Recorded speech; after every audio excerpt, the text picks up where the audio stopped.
What happens when a city hall goes sour? We never elected you as a fucking coach. Get that through your head. That is in Kamloops, where Councillor Bill Sarai was yelling at Mayor Reed Hammer-Jackson in January 2023 in a private meeting recorded by Sarai.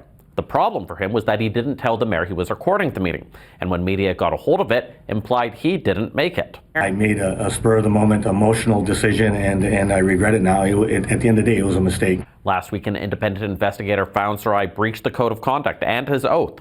It's just one of dozens of controversies involving the mayor of Kamloops and how the rest of council feels about him.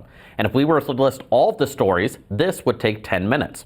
So instead of that, let's do, here is a chart. It shows the amount of money the city has spent on legal services the last 4 years, with the big spike being mostly due to all those investigations and lawsuits. And now, the province is stepping in. If I were a citizen of Kamloops, I would be pissed. That is the minister in charge of municipalities, Ravi Kahlon. And he says he wants to create a mechanism so that what's happening in Kamloops can't repeat itself. I think I've come to the conclusion that this type of behavior just cannot continue to go on.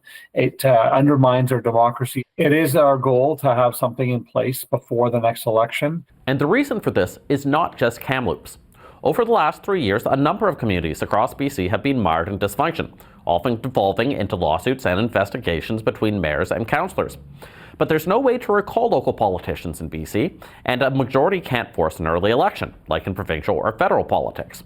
Now, one possible solution that municipalities have asked for is a provincial commissioner that could step in and issue binding rulings on the most serious issues. But when that was put to Premier David Eby 2 years ago, he said this. Well, we certainly do, as a province, place a very high level of autonomy and responsibility on local governments. We're very reluctant to wade into matters of local government. But that was then, this is now, and the days of local politicians investigating each other for years may be coming to an end. Justin McElroy, CBC News, Vancouver.